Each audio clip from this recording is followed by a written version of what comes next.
Okay. Kala po kasi. Okay. Si Emily. Si.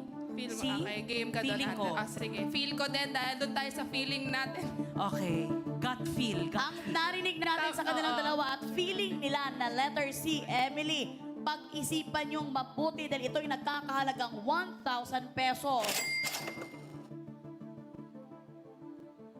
I feel good I feel good. with din. Emily. Yes. Oo. Emily. Kasi di ba pag manika, parang usually Emily, yung short lang na pangalan. Kasi pag Emingard, kunwari tatawagin mo yung ano mo, yung stuffed toy mo or yung manika mo. Emingard, parang ang haba. Oo. Di ba? Siyempre pag Emily, Emily, ang cute. Emily. So, parang... Wait, parang napapa-doubt ako tuloy. Ano ba to? Pero- Mama. Sa Sarah kasi, yung familiar na name sa akin, Lottie tsaka Emingard. Yung Oo nga Emily, hindi eh. masyado. So, doon ko naisip na baka yun yung stuffed toy. Ermengarde. Ay, yung manika. Sorry.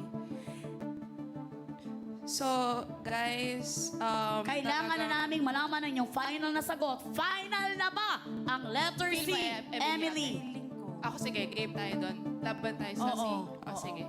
Lalaban po kami. Lalaban na kayo sa Emily? Pwede niyo sabihin final na, Okay. Emily. Okay. Final na, Emily. Ayan na nga. Nakasa na nga nila ang Emily. Talagang hindi na sila naglipat ng sagot. Tinanong pa natin sila ulit na pag-isipan, talagang stick na sila sa letter C, Emily. Ate Kai and Kiara para sa 1,000 pesos. Kayo kaya ay husay o sablay? Kaya naman ang sagot nyong letter C, Emily, ay...